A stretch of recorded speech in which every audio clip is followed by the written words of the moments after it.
But if you understand basic economics, you say, wait, that can't make sense. I remember my professor telling me that in an intro, whatever your number is, it's 201 for me, it's Principles of Microeconomics, that trade is good. Voluntary trade makes both parties better off. It's positive sum. So if I trade with people here in Louisiana, it makes me better off. Why all of a sudden does that change when we move outside the borders of Louisiana, let alone the borders of the United States? And of course, the reality is it doesn't. Just convenient political arguments, right? That group against this group. No, trade makes people better off. But it does something else. There's a wonderful, one of my favorite economists, his name is P.T. Bauer. He's a development economist. He doesn't get talked about too much today, even though he's coming back in terms of increased popularity. He was at the London School of Economics. That's where he taught for most of his career. And he talked about two effects of trade. He says that economists tend to talk about static effects. In other words, there's opportunities that exist right now. All right? And that does make us better off. We engage in those trades and they make both parties better off. But he said there's another aspect of trade too which we tend to overlook, which is the dynamic effect. And what does he mean by that? When you engage in trade, not only do you get short-term immediate benefits, but you create new opportunities. You exchange ideas, beliefs, ways of doing things. And what better way to spread Western values than to let people interact and voluntarily adopt it, which of course is one of the principles of what most of us would consider Western ideals, which is respect for dissent, voluntary adoption of principles that you agree with even if I disagree. Of course, there have to be some kind of common principles right in place. We have to have some kind of property right in order to respect other people's property even if we disagree with them. But we don't have to accept, we have to tolerate, right? That's a way of doing it, exposing trade. So what I argue in my book, by the way, is the United States should unilaterally reduce its trade barriers to zero. Basically, the people that benefit from trade barriers are special interest groups. Those are the people that benefit from trade barriers, at the expense of consumers. So, if you ever hear someone say, or if you've held this position before, and you say, look, they raise trade barriers against us, we must retaliate. Basically what you're saying is, they're harming their consumers, so I think we should harm citizens of the United States to punish them. And of course you say, wait, that doesn't make sense because you just say you're punishing your own citizens. And that's the reality of it. You're punishing your citizens at the expense of having trade barriers in the name of retaliation. On top of it, what you do is politicize the process. Once you increase or start this process of implementing trade barriers, what happens is special interest groups realize they can profit by lobbying government for subsequent barriers. So you basically increase the benefit to lobbying and you get more lobbying. On top of it, immigration. Very, of course, controversial topic. But why don't we talk more about letting people move? Haiti, one of the solutions in Haiti would just be letting people move. We recognize this. We've reduced like our visa barriers in the United States temporarily. We've either basically suspended some of the requirements for people, Haitians who are already here, and we've made it easier for some of them to come in. So we recognize this, but letting people move would be one way of removing humanitarian suffering. So reduce trade barriers, remove immigration barriers, or reduce them. Those are the easiest ways. The easiest thing we can do for poverty, we always talk about, I call it there's this rally around the flag effect when you get war. I call it the rally around the Clooney effect, which is anytime there's like a humanitarian disaster, you see George Clooney run out. And he's like, we need lots of money, please send lots of money. And people do it. And they're voluntary donations, you can give your money wherever you'd like. But that's not the way you make people better off, is by giving them handouts, right? You might be able to provide some kind of short-term relief. But really what we want to do is allow them to trade.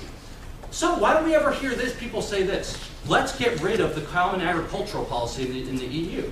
I mean, let's talk about the quickest way to impoverish people, right? What if poor people what industry they tend to work in? Agriculture, right? What's the common agricultural policy of the European Union? It's basically a massive protectionist racket to keep out low-cost competition. But by doing that, what are you doing? You're making the worst people off in the world in terms of standard of living worse off. You're saying you're not allowed to trade with us. But we know trade is good. So what we really need to do is think about this. Now here's the problem, and here's why people have a problem grasping this. There's the seen and the unseen. We can see when stuff happens in Haiti. When Katrina came here, you could see the devastation. And of course we should care about that. But we can relieve lots of suffering through these things. The problem is you don't see it. Right? If you trade with someone who makes you better off, it's not readily observable like a building crashing down or rebuilding a building. Which is why it's so important for people to to basically grasp the principles of economics and to understand, so look, trade makes people better off. It's the case whether you're talking domestically, whether you are talking internationally, and at any level. Trade makes people better off. That doesn't change, that core principle of economics.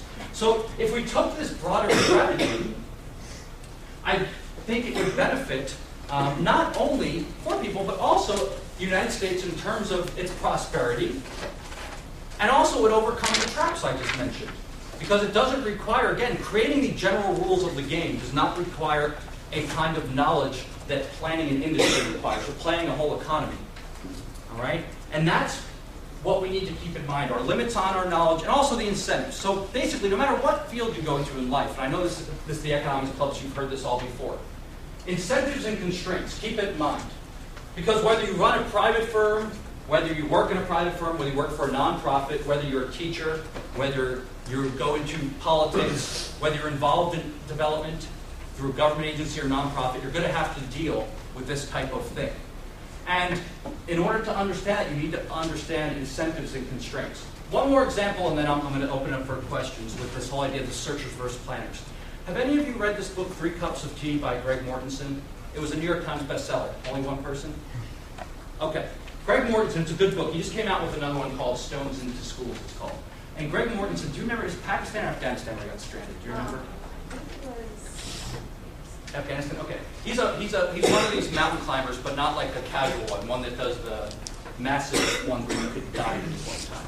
All right? It's kind of gets like a rush from it. Anyway, he got stranded in Afghanistan, is it right? I think so. But he built a school in Pakistan, doesn't he? I think he starts there. It's one of those two. I'm pretty sure he got stuck in Afghanistan. Local villagers up in the mountains saved him and took him in and basically nursed him back to health. And while he was there, he started talking to them, and he realized they needed a school, right? So what did he do? He comes back to the United States, raises money on his own through fundraising efforts, goes back over by himself, right? He has the local knowledge now because he knows all the relevant people, and he has an interest in using the money in a way that doesn't waste it because the donors are a check on him. They say, look, we want reports, and if you waste your money, I'm not giving you anymore, right? And he built a school there. And you can see the local knowledge. In Afghanistan, the United States, USAID built schools, and they collapsed under the weight of the snow. Now, have you ever heard, these are very plain buildings, they're like ugly rectangles. Have you ever heard of a developer in the United States building something and it just collapses with his own money? I'm going to guess no, because he has an interest in maintaining it to make sure it doesn't collapse. So if that's the case, why can't we just build a plain rectangle? And why can Greg Mortensen do that? And this book, 3 Cups of Tea, talks about it. Well, because he has the incentive to do it correctly. He had the incentive to raise the money and to take care of it, to be a good steward of the funds, and to actually deliver in a way that built a sustainable school.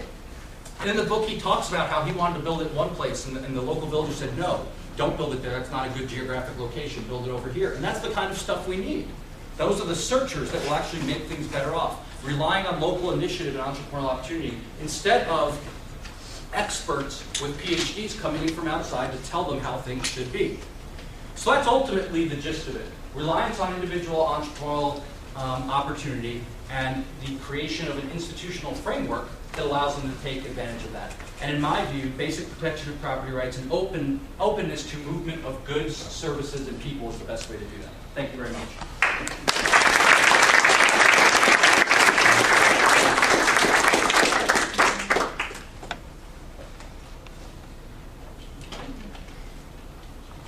Did we do these things in Japan and Germany? Well, I have a chapter in my book on Japan and Germany.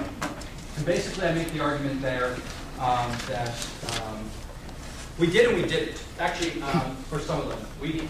They were much more industrialized than the countries we've gone into in the past. Now, of course, they were also destroyed as well, but there's a couple key differences. One is that was an international war, which means we occupied them. So we didn't have, our goal, if you read the statements, I have something quoted in the book, I believe, we didn't go in saying we're liberating you and we're bringing democracy to you. It's like, no, we're occupiers and you are basically going to listen to us. So that overcame like the political economy trade-off, for instance. And credible commitment too, to an extent, even though there were some of those issues, but not to a large extent. But on the political economy trade-off, because we didn't say we're going to hold elections and whatever you say goes. We said no, we're designing it. At the same time, the U.S. did very dumb things. In Germany, for instance, they kept the Nazi price controls in place. And actually, the economy didn't start recovering until Ludwig Erhard went behind the back of